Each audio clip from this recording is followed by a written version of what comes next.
The neon lights of Murphy's Gas and Go cast an eerie glow across the empty Chicago lot.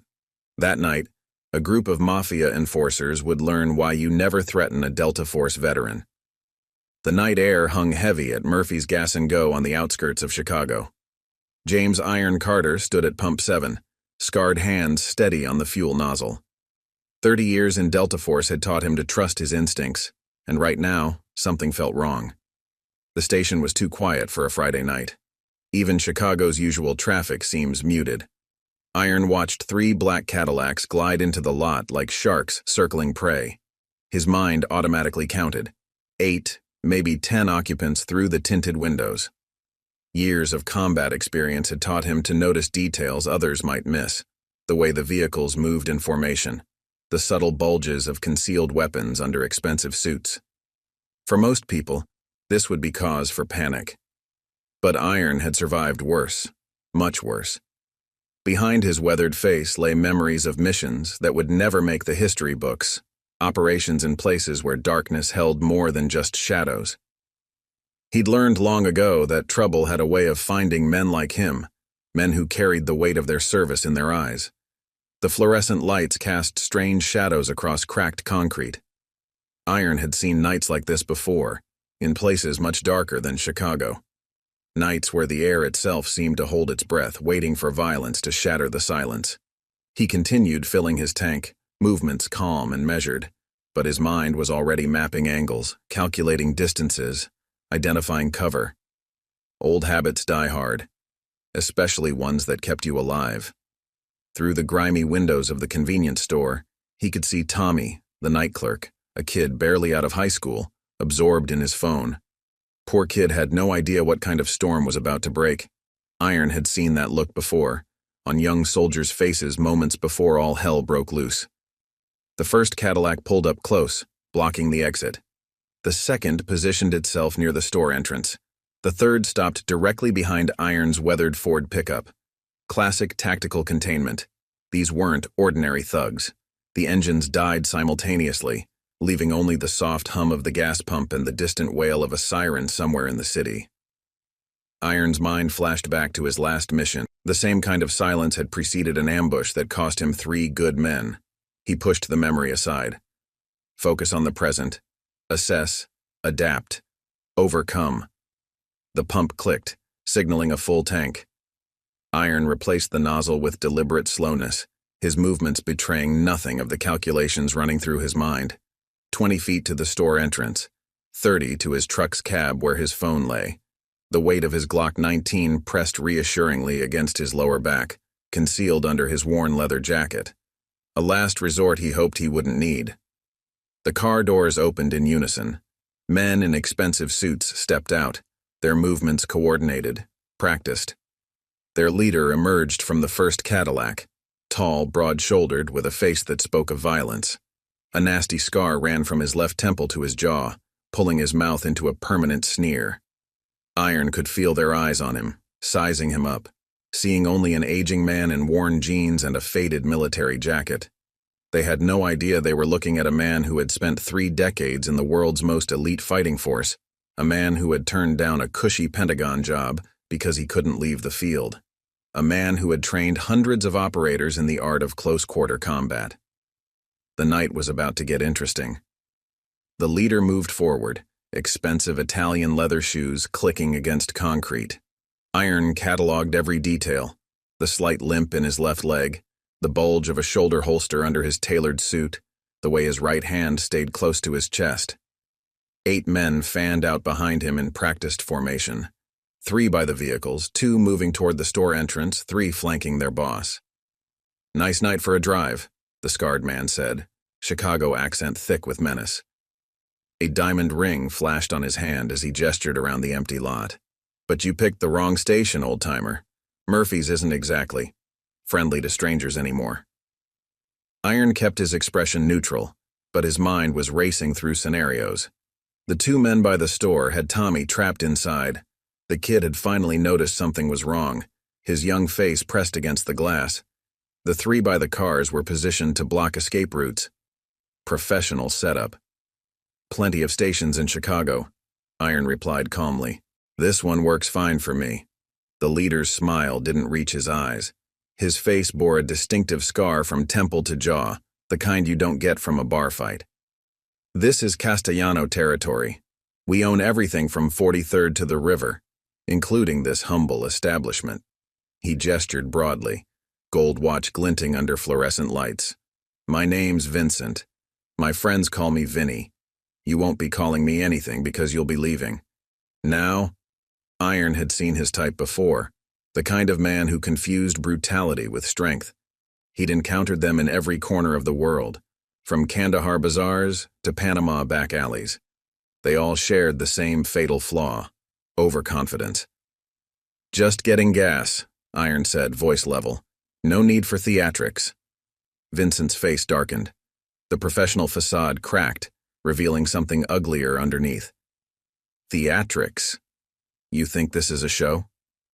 He stepped closer, expensive cologne mixing with the smell of gasoline. We've had troubles with veterans before. Think they're tough because they played soldier in some desert. This isn't the sandbox, old man. Iron felt a familiar stillness settle over him, the kind that came before an operation when everything slowed down and clarity rushed in. Behind Vincent, one of his men shifted nervously. He'd noticed something in Iron's stance, some subtle warning sign his conscious mind couldn't process. Son, Iron said quietly, I've forgotten more about combat than you'll ever know. Walk away. Vincent's hand slipped inside his jacket. Maybe you need a reminder about respect. Iron moved. Decades of training took over, muscle memory honed in 100 firefights. His left hand trapped Vincent's gun hand before it cleared the jacket. His right elbow struck upward, catching one of the flanking men in the throat. A swift kick sent another stumbling backward into a gas pump. Vincent tried to pull free, but Iron had his wrist locked in a hold perfected by years of close-quarters combat training. A quick twist, a sharp crack, and the gun clattered to the ground. Vincent howled in pain, dropping to his knees. The night erupted into chaos. The remaining men rushed forward, but Iron was already moving. He used Vincent as a shield, keeping the others at bay. Through the store window, he saw Tommy ducking behind the counter, phone in hand. Good kid. At least someone would call the cops. Back off, Vincent screamed, face contorted in pain. Back off or I'll... Iron applied slightly more pressure to the broken wrist. Vincent's threat dissolved into a whimper. The other men hesitated, clearly unused to seeing their boss in such a vulnerable position. Their formation had broken down, training forgotten in the face of unexpected resistance. Here's what happens next, Iron said, his voice carrying across the suddenly silent lot. You boys get in your fancy cars and leave. Your boss here gets some medical attention for his wrist, and everyone learns a valuable lesson about harassing people at gas stations. The men looked at each other, uncertain. Their carefully planned intimidation had gone sideways in seconds. Through the pain, Vincent's face burned with humiliation and rage. Iron could almost see the wheels turning, weighing pride against practicality, reputation against reality. One of the men by the store made a move toward his weapon. Iron noticed the subtle shift in stance, the telltale reach. I wouldn't, he warned. Your boss's wrist is just broken. Would be a shame to escalate this further. The night air grew thicker with tension. In the distance, sirens wailed. Tommy's call had gotten through. Iron's mind flashed to similar standoffs in different places, a compound in Kandahar, a back alley in Baghdad, a jungle clearing in Colombia, places where violence hung in the air like a storm about to break. You have no idea who you're dealing with, Vincent spat through clenched teeth. The Castellanos don't forget. We don't forgive. Iron tightened his grip slightly, causing Vincent to inhale sharply.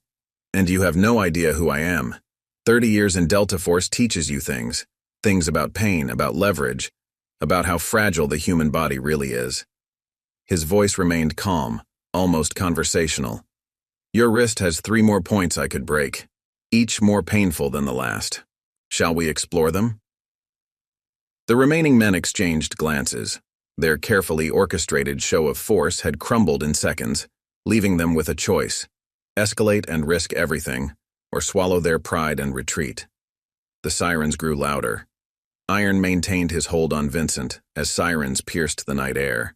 The remaining men had formed a loose semicircle, their earlier confidence shattered by how quickly the situation had turned. Through the store's fluorescent-lit window, Tommy crouched behind the counter, wide-eyed, his phone still clutched in trembling hands. The security camera in the corner blinked steadily, recording everything. "Last chance," Iron said quietly, his voice carrying across the tension-filled lot. "Walk away now, or things get complicated."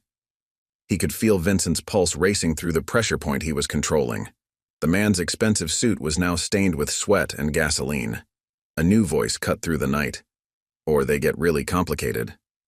A police cruiser pulled into the lot, lights painting the scene in alternating red and blue. Behind the wheel sat Officer Sarah Chen, her face grimly familiar. She stepped out, weapon drawn, stance perfect. "Everyone freeze!" Hands where I can see them. Vincent's men turned, suddenly caught between Iron and the law. Some reached instinctively for weapons, but Iron's voice stopped them cold. "That would be a very poor decision, gentlemen."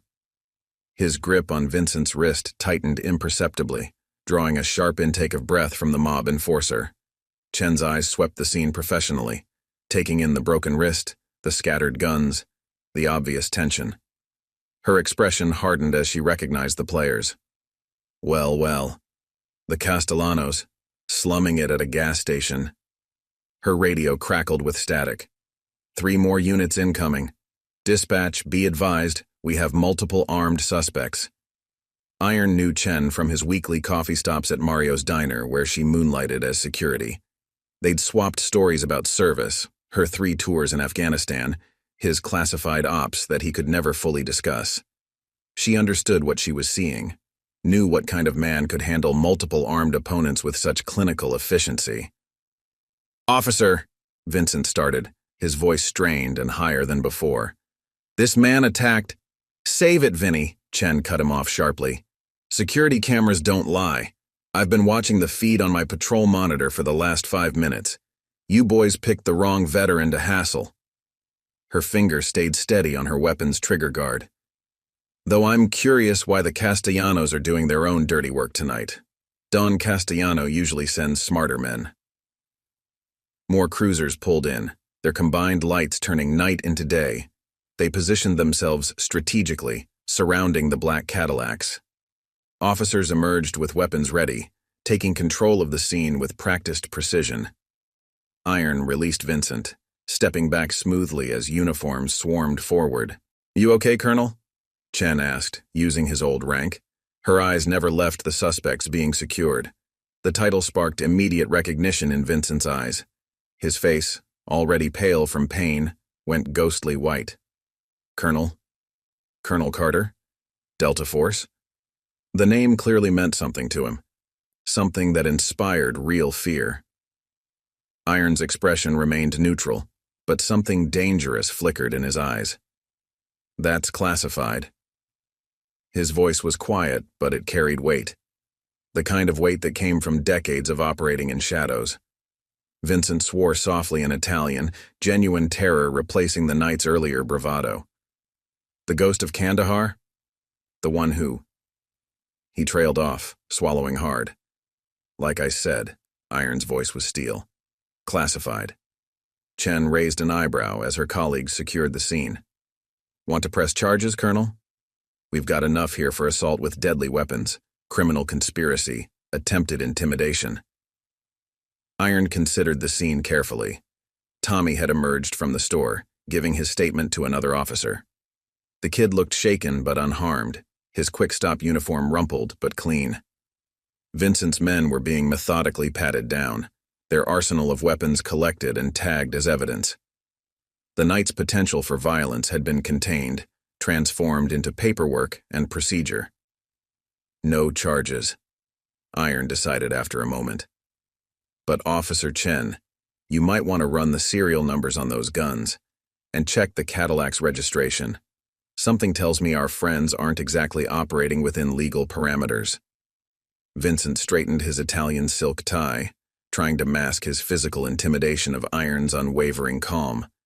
The fluorescent lights cast harsh shadows across his scarred face, making him look more demonic than human. Behind him, his men shifted uncomfortably, their practiced formation betraying small signs of uncertainty. "Maybe you're not hearing me clearly, old man." Vincent's voice dropped an octave, dripping with barely contained violence. "This isn't about gas. This isn't about money. This is about respect." He gestured around the empty lot with his jeweled hand. "Every business in this neighborhood pays for protection. Murphy's been resistant. We're here to make sure he understands the consequences of that choice." Iron's mind flashed to Tommy behind the counter. Just a kid trying to make minimum wage on the graveyard shift. He'd seen that same look of fear in young civilians' eyes across every battlefield he'd fought on. The same silent plea for someone to step in, to do something. "Protection," Iron said, his voice carrying the weight of decades of experience. Interesting choice of words. He kept his stance relaxed but ready, noting how Vincent's right-hand man had started edging toward his blind spot. Amateur move, telegraphing intentions like a boxer winding up for a haymaker. Vincent's face darkened. "You're either very brave or very stupid. Out here, after dark, outnumbered?" He smiled, but it was all teeth and threat. "Delta Force or not, you're still just one man."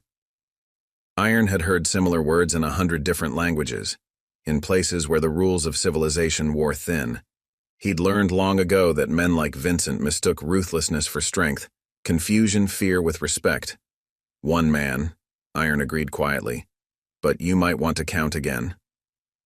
His eyes flickered meaningfully to the security cameras, to Tommy's phone still pressed to his ear, to the distant sound of sirens that Vincent's men hadn't noticed yet. Situations like this, numbers aren't always what matter. The night air crackled with tension. Vincent's men had unconsciously shifted their stance, preparing for violence. They were professionals. Iron could see it in their positioning, their controlled breathing, the way they kept their hands ready near concealed weapons. But he could also see the doubt creeping in. They were used to dealing with shopkeepers and small-time businessmen, not someone who radiated such lethal capability.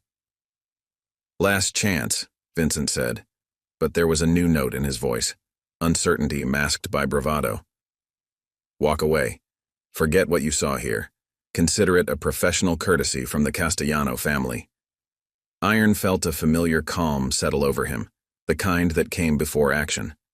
His mind calculated angles, distances, threat assessments, all the tactical geometry that had kept him alive in places where death walked openly. "Professional courtesy," Iron repeated, letting each word hang in the air. "Here's my counteroffer. You and your men leave. Tommy keeps working his shift in peace. Murphy keeps running his business without protection. And we all avoid what happens next if you make the wrong choice." Vincent's face contorted with rage. His hand twitched toward his jacket, the universal tell of a man reaching for a concealed weapon. "You think you can dictate terms to the Castellanos?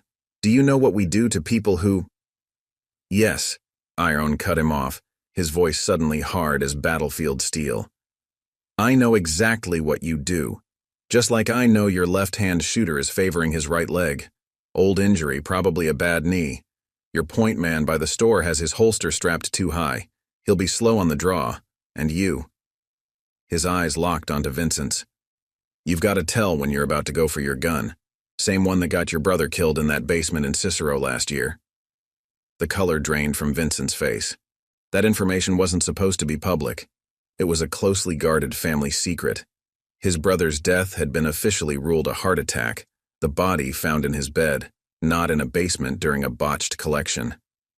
"How did you—" Vincent's voice trailed off as realization dawned.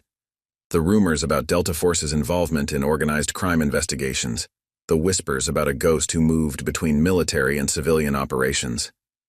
Suddenly, the night felt much colder. Iron hadn't moved, hadn't raised his voice, hadn't made a single threatening gesture. But the power dynamic had shifted completely. Now it was Vincent's men who looked uncertain, who questioned their tactical advantage. Like I said, Iron's voice was quiet, but carried to every ear in the lot. Numbers aren't always what matter. Knowledge is power, and believe me, son, I know a lot more than just what happened in Cicero. The first test of the night hung in the balance.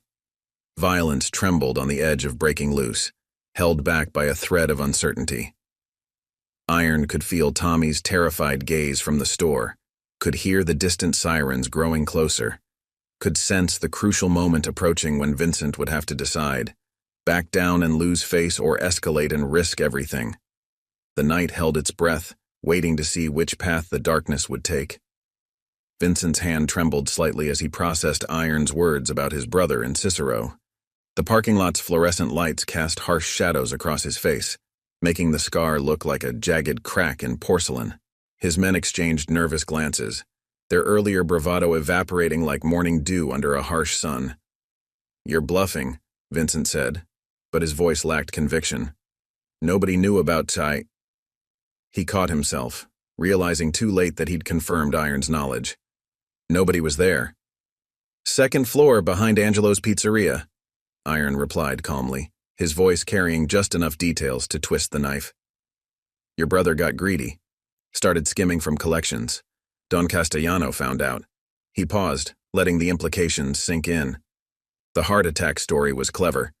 The ME who signed off on it, Dr. Romano, he still takes his weekly envelope, doesn't he?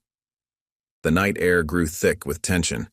Tommy had stopped pretending to work behind the counter, his young face pressed against the glass, watching the scene unfold like a crime drama come to life.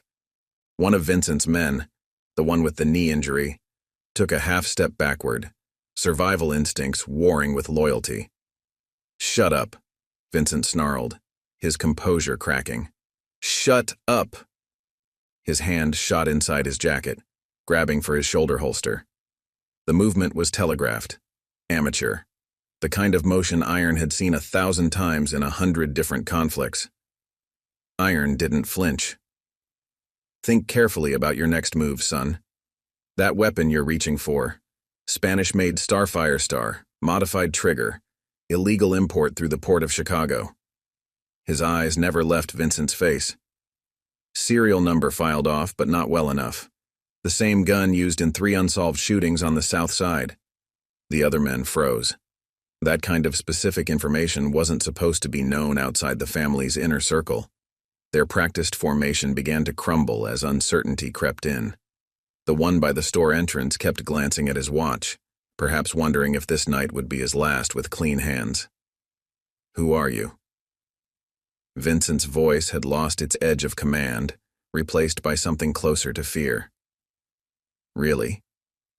"Someone who knows things," Iron replied simply.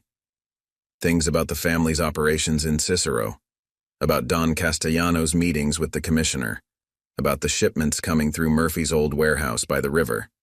He let each word land like a precision strike. "About why you're really here tonight." Vincent's face went through a complex series of emotions: shock, fear, rage, and finally a desperate kind of calculation. His hand stayed inside his jacket, but Iron could see the subtle tremor in his arm. The man was rapidly realizing he'd stumbled into something far deeper than a simple intimidation job. "The Don never mentioned," Vincent started, then caught himself again. But it was too late. Iron had seen the flash of realization in his eyes. This wasn't just about Murphy's Gas and Go. This was about something bigger, something that went all the way to the top of the family. "No, he wouldn't have," Iron said. Just like he didn't mention the real reason he wanted Murphy's. The paperwork in the city clerk's office. The zoning changes coming next month.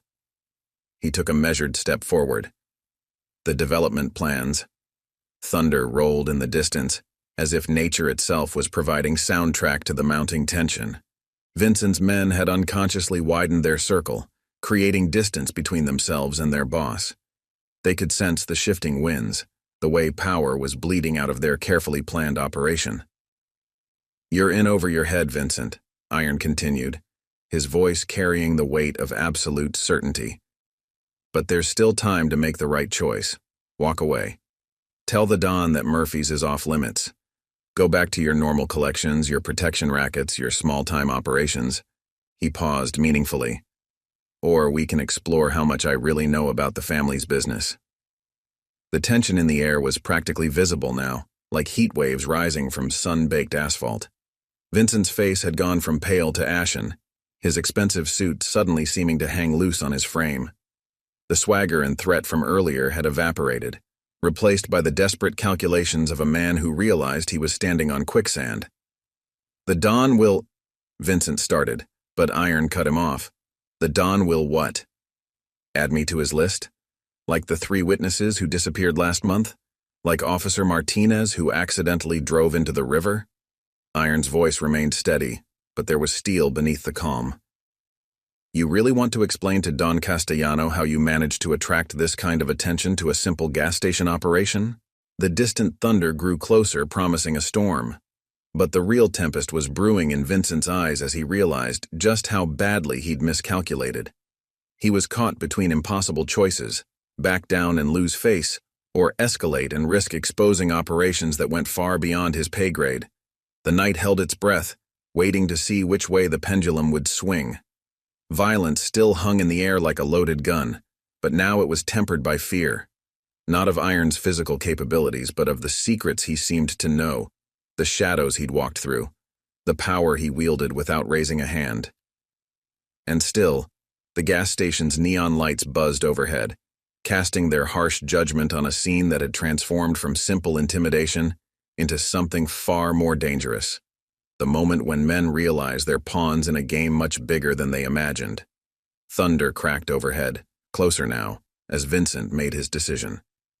Like most men pushed to the edge of their courage, he chose violence. His hand emerged from his jacket, gripping the Firestar, the movement almost too quick to follow. Almost. But Iron had survived 3 decades in the world's deadliest places by being quicker. Before Vincent's weapon cleared leather, Iron was already moving. His reactions weren't those of an aging veteran. They were precision-honed instincts, muscle memory carved by countless operations in the world's darkest corners. "Bad choice," Iron said quietly, almost sadly. His left hand clamped around Vincent's gun wrist with mechanical precision, fingertips finding pressure points that sent lightning bolts of pain through the enforcer's arm. The weapon clattered to the ground, unfired. But Iron wasn't done. In the same fluid motion, he stepped into Vincent's space, using the man's own momentum against him. A subtle shift of weight, a precise application of leverage, techniques perfected in training rooms most people didn't know existed, and Vincent found himself airborne. He crashed into 2 of his men, sending all 3 sprawling across the oil-stained concrete. "Jesus Christ," Tommy whispered from behind the counter, phone forgotten in his hand. The kid had never seen violence like this, clinical, efficient, almost beautiful in its precision. The remaining men broke formation, training forgotten in the face of unexpected skill. 2 reached for weapons, but Iron was already flowing into his next move. He moved like water, like shadow, like something from their worst nightmares. A kick sent one man's knee sideways with an audible pop. An elbow strike collapsed another's solar plexus, leaving him gasping on the ground. "Stay down," Iron commanded, his voice never rising above conversational level. "Unless you want to explain to Don Castellano why you're all in the hospital instead of doing your jobs." But one man, younger than the others with something to prove, decided to test his luck. He pulled a knife, the blade catching fluorescent light as he lunged forward. Iron's response was instantaneous, drawing on training that went beyond military, beyond special forces, into realms of combat few ever witnessed. The knife hand was caught, twisted, redirected. The young enforcer's own momentum carried him forward into a precise strike that sent him sprawling, weapons skittering across concrete. The entire exchange took less than 2 seconds. 7 fractures, Iron said calmly, surveying the groaning men around him.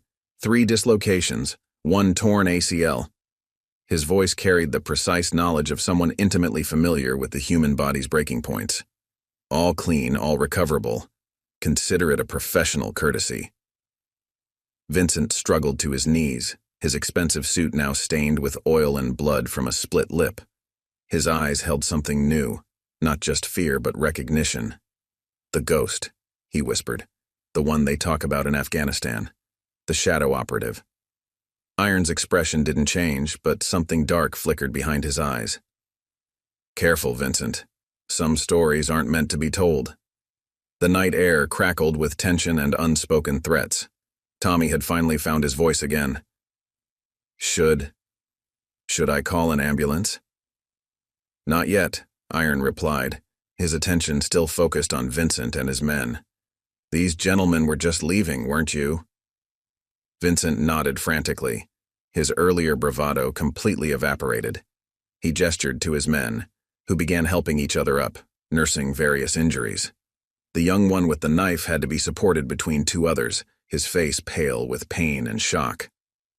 The Don, Vincent started, but Iron cut him off. We'll understand that Murphy's is off limits now, unless he wants certain files finding their way to some very interested federal agents. Iron's voice carried absolute certainty. Files about operations that make your brother's indiscretions look like parking tickets. Lightning flashed overhead, illuminating the scene in stark relief. Broken men limping to their vehicles, a gas station lot turned battlefield, and at the center of it all, Iron, still standing calm and unruffled as if he'd done nothing more strenuous than pump gas. How? Vincent couldn't help asking as his men helped him toward the Cadillac. How did you move like that? At your age? Iron's smile was cold as winter steel. Age is just a number, son. Experience? That's something else entirely. He paused, letting his words sink in. Tonight was just a demonstration, a taste of what happens if you come back. Trust me, you don't want the full course. The Cadillac's engines rumbled to life, their sleek forms sliding out of the lot like wounded predators retreating from a stronger beast. Vincent's face appeared in the rear window of the lead car, his expression a mixture of pain, fear, and dawning comprehension about just how badly they'd miscalculated their target. As the last taillights disappeared into the Chicago night, Tommy emerged from behind his counter, eyes wide with disbelief. That was incredible. Where did you learn to— Some questions are better left unasked. Iron cut him off gently. Just like some stories are better left untold. Thunder rolled again, closer now, promising a storm. But the real tempest had passed, leaving behind only the quiet hum of fluorescent lights and the lingering scent of violence in the air. Iron knew the night wasn't over. Men like Vincent always had backup plans, and families like the Castellanos didn't take humiliation lightly. But for now, the gas station was quiet again. Just another corner of Chicago where shadows held secrets, and where one man's hidden strength had turned the tide against those who thought violence was their exclusive domain.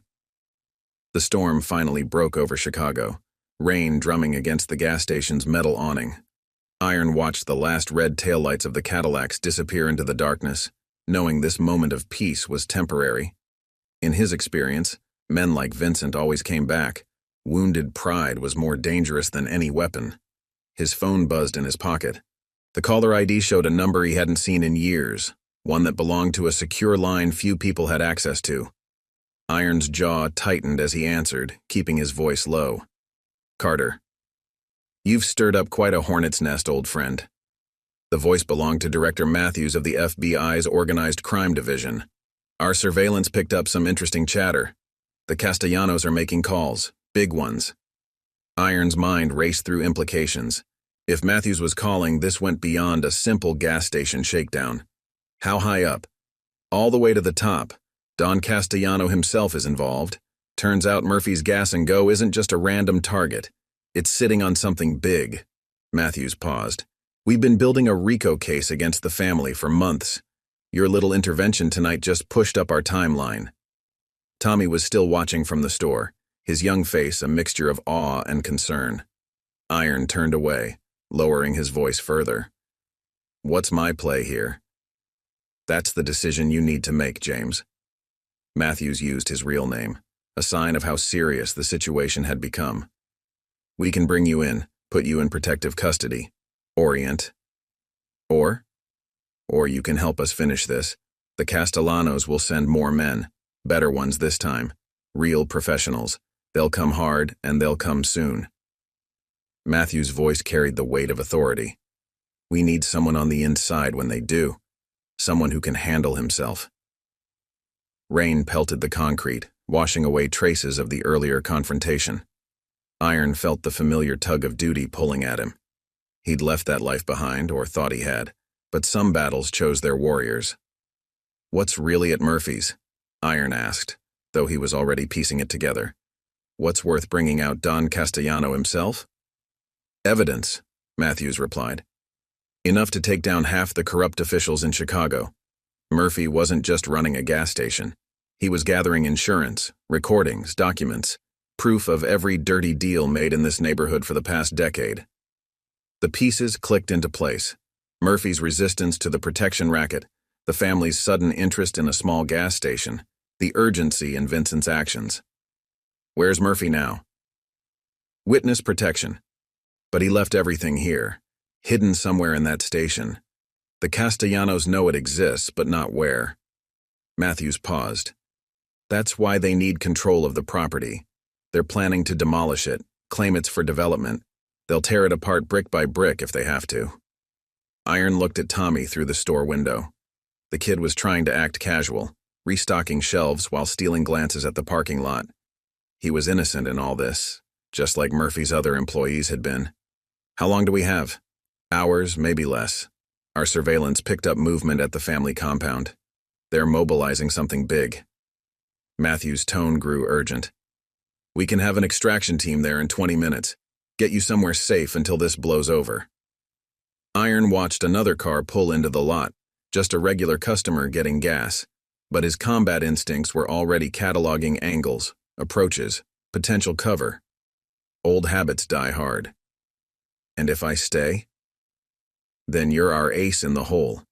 We can't move on the family without that evidence, and we can't get to it without someone on the inside." Matthews sighed. "But it's your choice, James. You've given enough to this country already." The rain intensified, sheets of water creating a curtain around the gas station. Iron thought about his quiet life, his small apartment, his attempts to leave the violence behind. Then he thought about Murphy, about Tommy, about all the small business owners terrorized by men like Vincent. "What about the kid?" Iron asked, watching Tommy arrange candy bars with shaking hands. "He's not part of this. We can protect him, but we need someone to hold the line until we can move our pieces into place." Matthews paused. "The choice is yours, Colonel. But whatever you decide, decide fast. Things are already in motion." Iron felt the weight of the moment settle on his shoulders. He could walk away, let the FBI handle it. Or he could step back into the shadows, become the ghost one more time. The decision would change lives, not just his own, but Tommy's, Murphy's, maybe the whole neighborhood's. "I need 10 minutes, Iron said finally, "to set some things in place." "You're staying." It wasn't a question.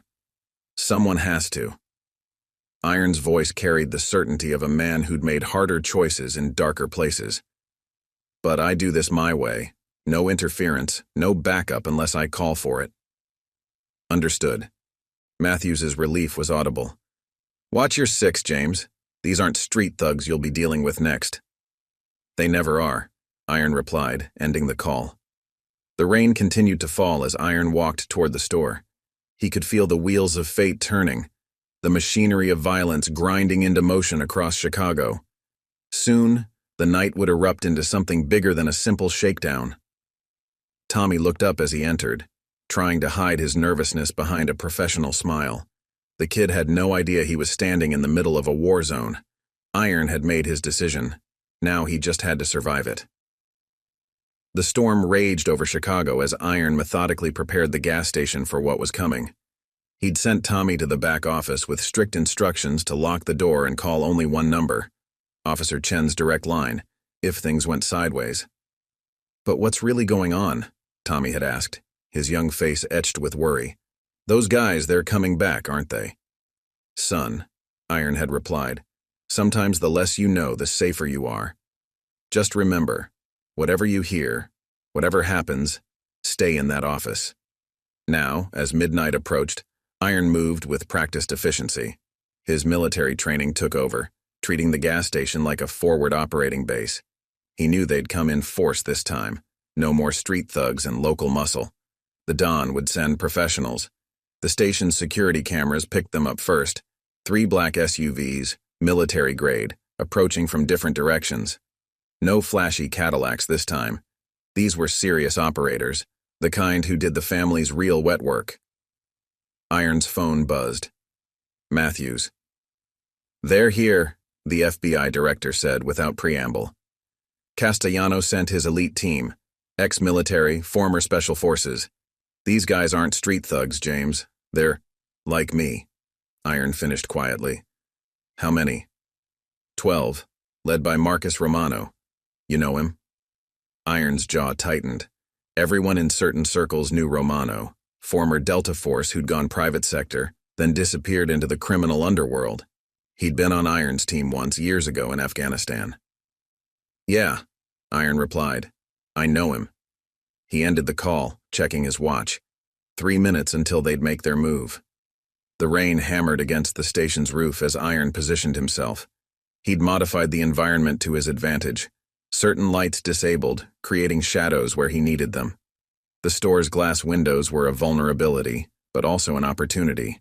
He'd learned long ago that the right preparation could turn any terrain into a weapon. The SUVs killed their engines simultaneously, positioned to cover all exits. Professional, methodical. Iron counted 12 shadows moving through the rain. 4-man teams, standard tactical formation. At their head was a figure he recognized instantly, Marcus Romano, still moving with the deadly grace that had made him legendary in the service. "Clear the building," Romano's voice carried through the storm. "Find Murphy's files, no witnesses." Iron's blood ran cold. These men weren't here to intimidate or threaten. They were here to clean house. The first team approached the front entrance while the others moved to cover the back and sides. Iron waited, counting steps, measuring distances. Timing would be everything. The front door chimed as the first team entered. They moved like shadows, weapons ready, sweeping sectors with military precision. Iron had to admit, they were good, but he'd trained some of the best, and he knew every tell, every pattern. "Store's empty," one operator reported, checking behind the counter. "Check the back," Romano ordered, stepping inside. His eyes scanned the shadows, and Iron saw the moment of recognition. "Wait!" The lights went out. Iron moved. In the darkness, he was a ghost, a whisper, a memory of battlefield nightmares. The first operator went down silently, a precise strike to the throat cutting off any warning. The second spun, weapon rising, but Iron was already inside his guard. A quick twist, a sharp crack, and another threat was neutralized. "Contact!" someone shouted, but Iron was gone, sliding into shadows he'd prepared. A burst of gunfire shattered the night, bullets punching through displays and shelving. "Hold fire!" Romano's voice cut through the chaos. "He's playing with us, just like Kandahar." Iron smiled grimly in the darkness. Romano remembered. "Colonel Carter," Romano called out, his voice professional, almost respectful. "Still the same old tricks?" "New ones, too," Iron replied from the shadows. His voice seemed to come from everywhere and nowhere. More gunfire erupted, but Iron was moving again. He'd rigged the store's emergency lights. They flashed in a disorienting pattern, turning the familiar space into a maze of strobing shadows and sudden brightness. 2 more operators went down before they realized what was happening. Iron moved like water through their formation, each strike precise, each movement calculated. He wasn't fighting. He was conducting an operation, just like he'd done 1,000 times before. "Enough!" Romano shouted as another of his men fell. "Carter, those files aren't worth dying for." "No," Iron agreed, his voice echoing, "but the people you're terrorizing are." The remaining operators clustered together, backs to the counter. Professional training warring with primal fear. They'd come expecting to find an old veteran, maybe catch him by surprise. Instead, they'd walked into the killing ground of a legend. Romano stood his ground, weapons scanning the shadows. "The Dawn won't stop, you know that. He'll send more men, better men." "No," Iron's voice was steel. "He won't." The emergency lights flared one final time, and Iron appeared in their midst like an avenging spirit. His movements were poetry written in violence, each strike a sentence in a language of combat few could read. The last operators fell like dominoes, their training useless against decades of experience distilled into lethal precision. Until only Romano remained, his weapon trained on Iron's chest. "Just like old times," Romano said, managing a grim smile. "Almost," Iron replied. The two men stood frozen, rain pattering through the shattered windows, their shared history hanging between them like smoke on a battlefield. "You could have joined us," Romano said quietly. "Made real money instead of playing hero." "Some things are worth more than money, Marcus." Iron's voice carried the weight of conviction. "You used to know that." The night held its breath, waiting to see which way fate would fall. Lightning split the sky as Romano's finger tightened on the trigger. But before he could fire, a new voice cut through the storm. "Drop it, Marcus." Don Castellano himself emerged from the rain, his expensive suit dark with water, his silver hair gleaming under the flickering lights. Two bodyguards flanked him, but they held no weapons. That's enough blood for one night. Iron kept his focus on Romano, but his mind raced. The Don never handled things personally. His appearance changed everything. Either this was very good or very, very bad. "Sir," Romano started, his weapon still trained on Iron, "we almost have the—" "Look around you," the Don interrupted, gesturing at the fallen operators. "Colonel Carter just disabled 8 of the best contractors money can buy, without killing a single one." His voice carried a hint of admiration.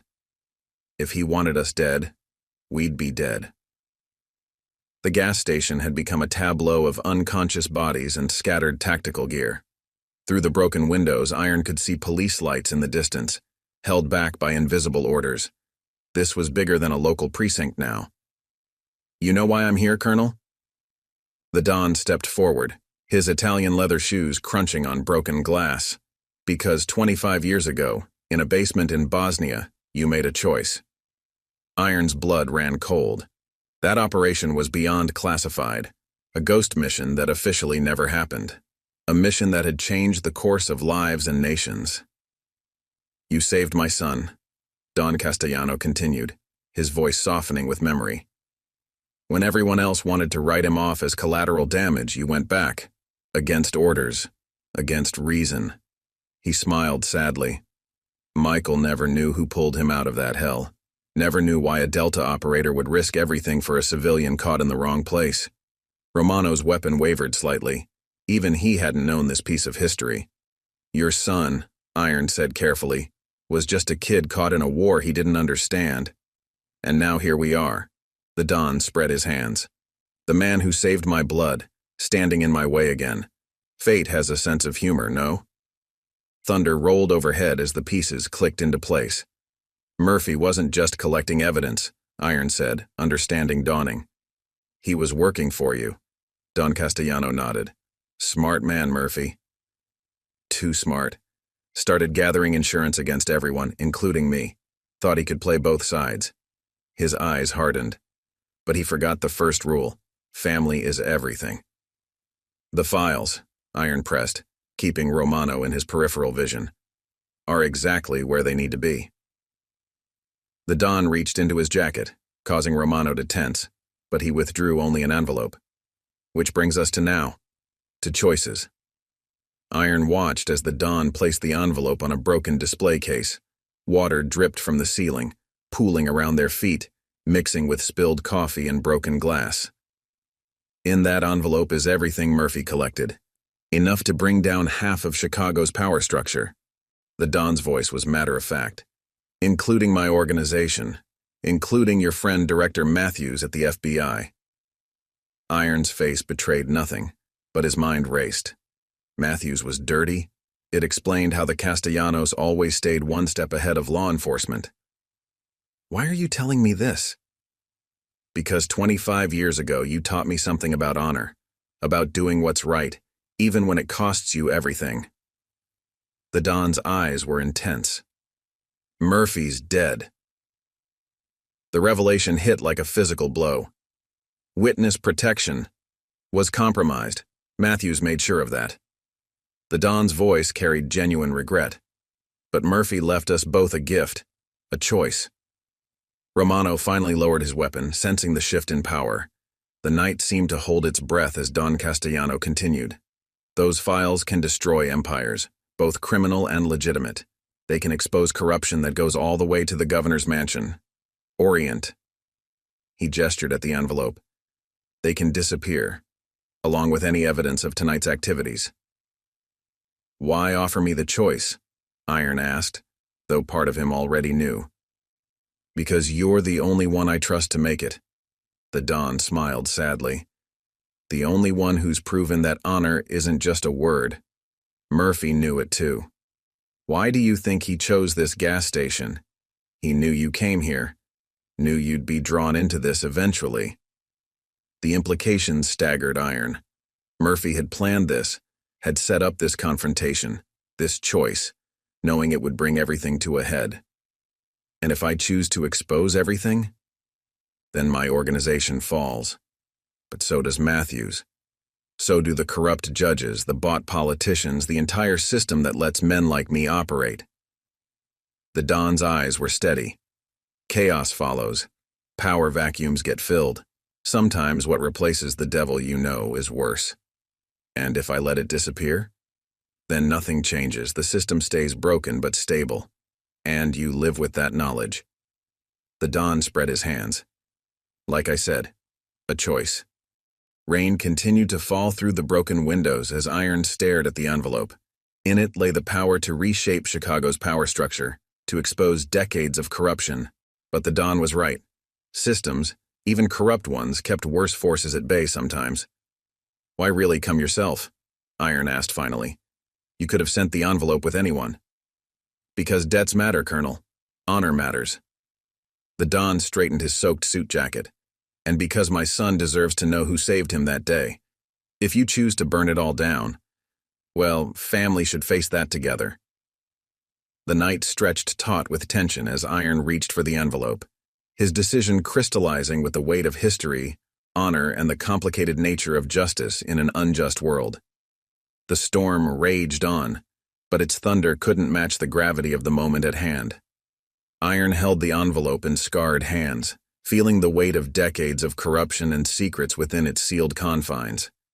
The rain continued its steady drumbeat on the gas station's roof, nature's own countdown to judgment. You know what Murphy told me before he died? Don Castellano's voice cut through the storm's rhythm. He said, "Find the ghost who walks in daylight, the one who carries honor like a cross." The Don's eyes fixed on Iron. He knew what this choice would cost you.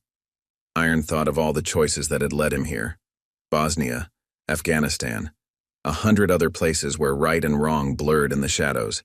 Each decision had carved another line in his soul, each choice adding another weight to his burden. Your son, Iron said finally, his voice distant with memory. He was reading a comic book when I found him. Superman. Even in that basement, scared and hurt, he believed in heroes. Romano shifted uncomfortably, seeing his former commander in a new light.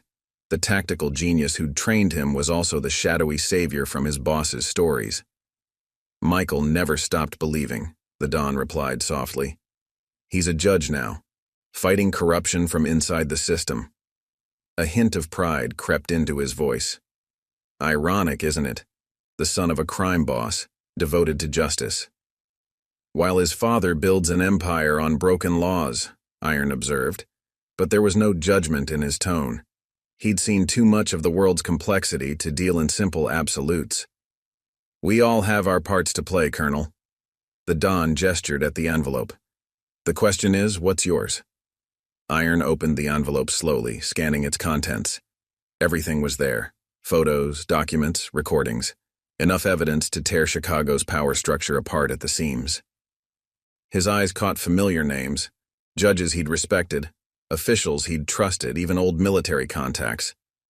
The corruption ran deeper than he'd imagined. Matthews wasn't just taking bribes, Iron said, reading further. He was orchestrating everything, using the FBI to eliminate rivals, protect allies. The devil you know, the Don repeated. But ask yourself this. If Matthews falls, who takes his place? Another corrupt official? Someone worse? Nature abhors a vacuum, Colonel. especially in Chicago. Tommy's voice suddenly crackled over the store's intercom. The kid was still watching through the security cameras. "Sir? Police are saying they're coming in. Lots of them."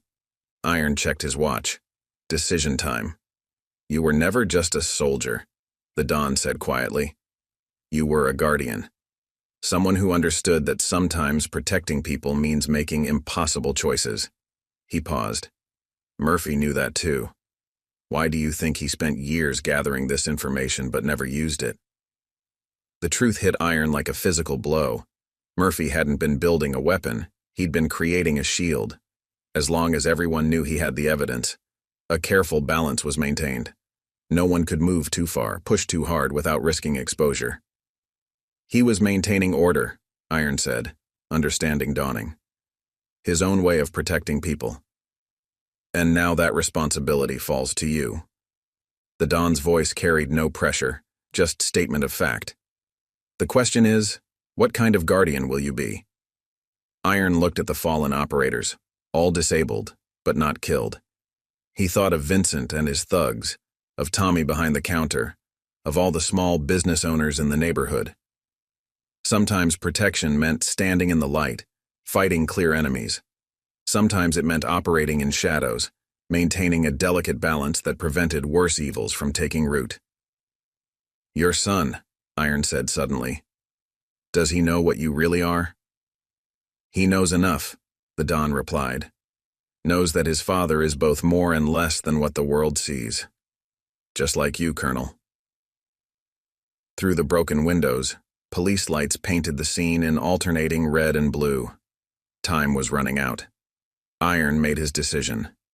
With deliberate movements, he removed key pages from the envelope. Evidence of the worst crimes, the ones that crossed lines even the Don respected.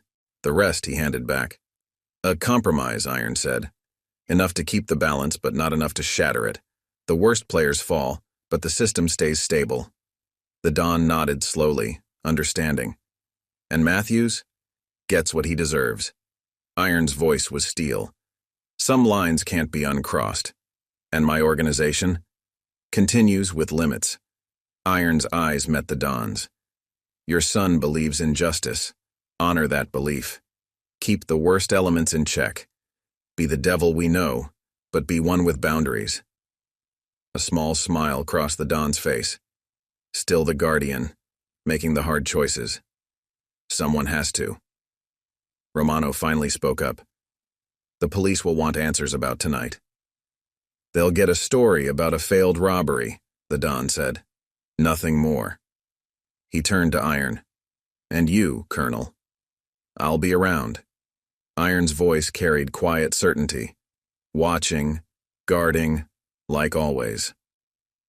The Don nodded, understanding the implicit warning and promise in those words. He turned to leave, then paused. You know, in that basement in Bosnia, Michael asked me later why someone would risk everything to save a stranger. He smiled sadly. Now I can finally tell him, because true guardians don't see strangers. They see people worth protecting, no matter the cost. As sirens grew closer, Iron watched the Don and Romano disappear into the storm. The weight of his decision settled onto his shoulders, not lighter than before, but different. The weight of a guardian who chose to walk the shadows so others could live in the light. Tommy's voice came over the intercom again. Sir, are we safe now? Iron looked at the pages in his hand, the evidence that would bring down the worst while maintaining the delicate balance that kept chaos at bay. Yeah, kid, he said softly. We're safe. For now, at least. A guardian's work was never really done. The next morning dawned clear and cold over Chicago. Iron sat at Mario's diner, across from Officer Chen, watching early sunlight paint the city in shades of gold. The gas station incident had been officially logged as a failed robbery attempt, just another night in the Windy City.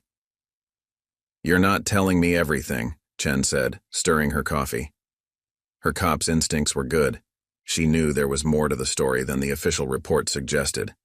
Some truths are better left in the shadows, Iron replied, his voice carrying the weight of experience. Like some battles are better fought in silence. Tommy slid into the booth beside them, still wearing his gas station uniform from the night shift.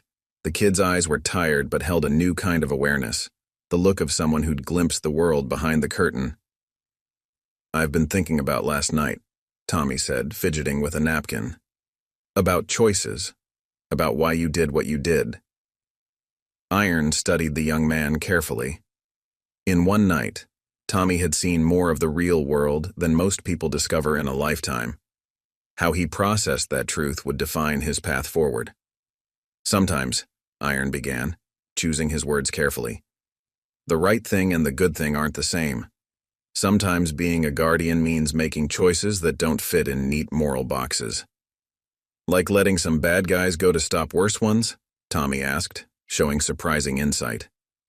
Chen's eyes narrowed, but she stayed silent, listening. Iron continued, "The world isn't black and white. It's built on balance, light and shadow, order and chaos. Remove one, and the other fills the void." He paused, letting the words sink in. A true guardian understands this.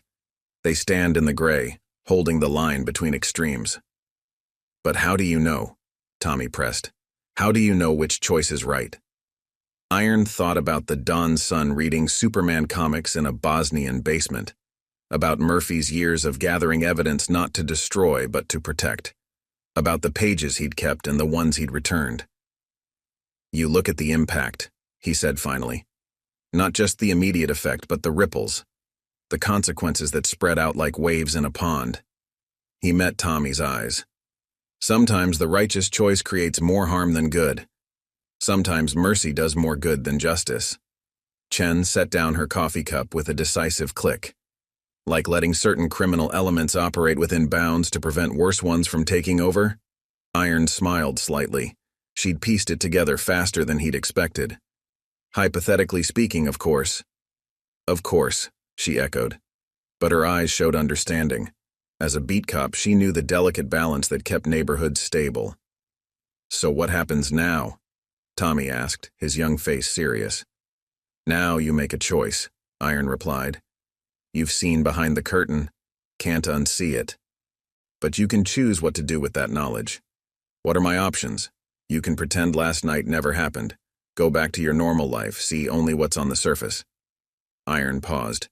"Or you can become aware. Start noticing the shadows and the light. Understand that there are guardians out there fighting battles most people never see."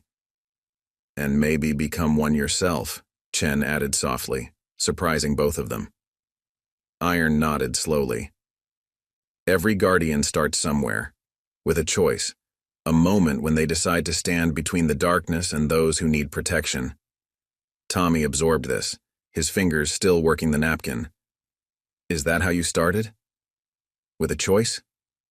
"Bosnia," Iron said quietly. "A basement. A kid with a comic book."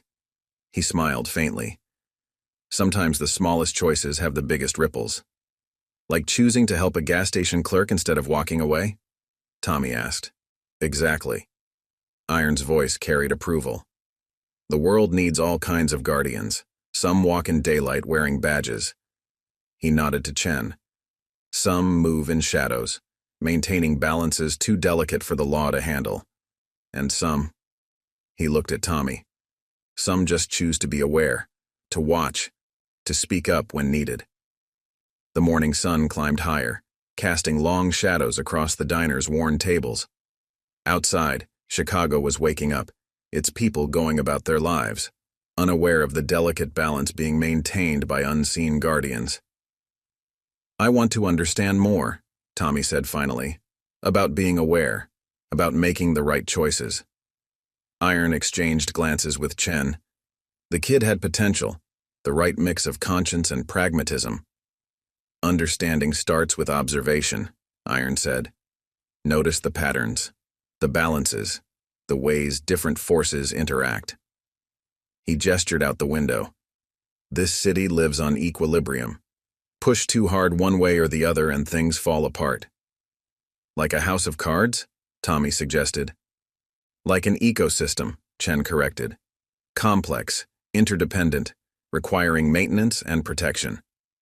Iron nodded approvingly.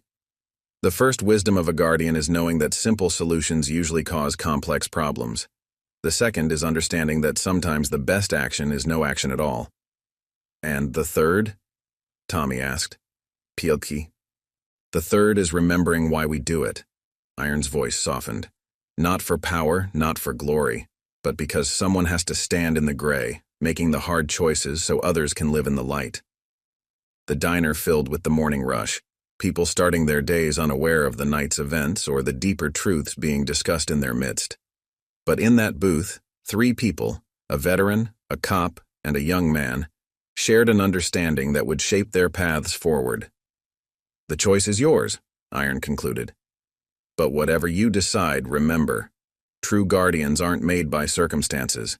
They're made by decisions, by choosing to see, to understand, and when necessary, to act. The wisdom hung in the air between them, as profound as it was simple. The sun climbed higher, casting shorter shadows, but Iron knew, as all guardians did, that the shadows were always there, waiting for those willing to stand guard within them. 6 months later, Murphy's Gas and Go had changed. The cracked concrete was repaired, the fluorescent lights replaced with warm LEDs, and a small coffee bar had been added inside. But the biggest changes weren't visible to the casual observer. Iron stood at Pump 7, his usual spot, watching the evening traffic flow past. The city had shifted in subtle ways since that stormy night. Matthews had been found in his lake house, an apparent suicide with enough evidence nearby to expose his corruption without destabilizing the entire system. Selective justice, the Guardian's way. Tommy wasn't just a clerk anymore.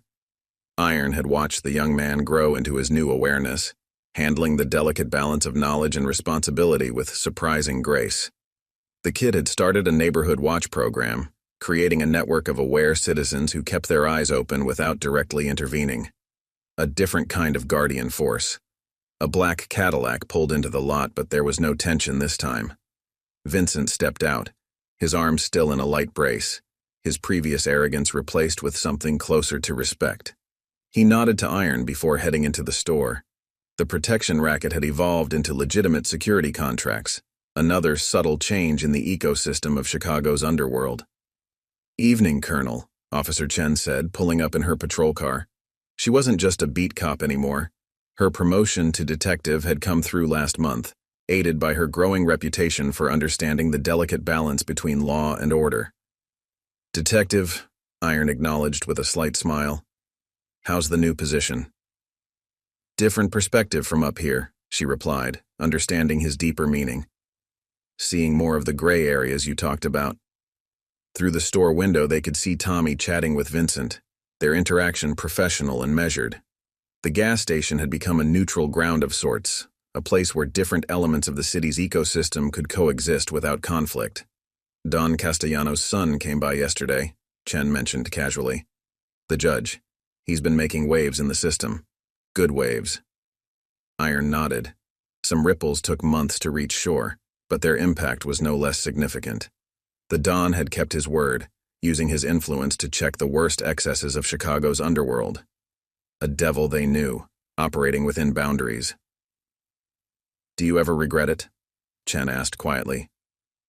"The choice you made that night?" Iron watched a young mother fill her tank while her children played safely in the back seat, unaware of the invisible guardians who kept their world stable. "Some choices you don't regret.